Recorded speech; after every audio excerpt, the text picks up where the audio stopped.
момента, скъпи гости, в който аз акцентирам вашето внимание тук пред официалната маса и по-точно. Тук, където се намира едно голямо кулинарно произведение на 3 етажа, тази тъй наречена сватбена торта, която младоженците сега ще разрежат. Вие преценете от коя страна ще разрежете. Аз искам обаче, скъпи гости, Елена да хване този инструмент с една ръка, хвани и ти нейната ръка. 2 ръце, драги приятели. Изберете си един от етажите. Аз да не преча на колегите, точно така. Скъпи гости, те ще отрежат 1, 2, 3 или няколко парчета, които ще бъдат връчени на няколко присъстващите Мари, Евгени. Режете, очакваме аплодисменти от гостите. Режеме първото парченце.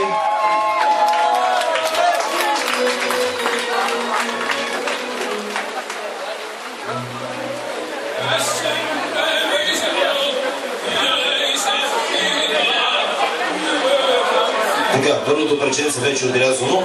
Аз ви предлагам да го сложим в една ученикина, които се намира тук пред нас. Аз ще ви помагам. Така. Очаквам вашите аплодисменти, скъпи гости. Вижте кой поема домакинската работа от тук. Средна аплодисменти за... Помагай, придържи тортата да няма събори. Точно така. Първото парченце, което ще сложим тук в чинийката, младоженците ще кажат на кой ще го дадеме.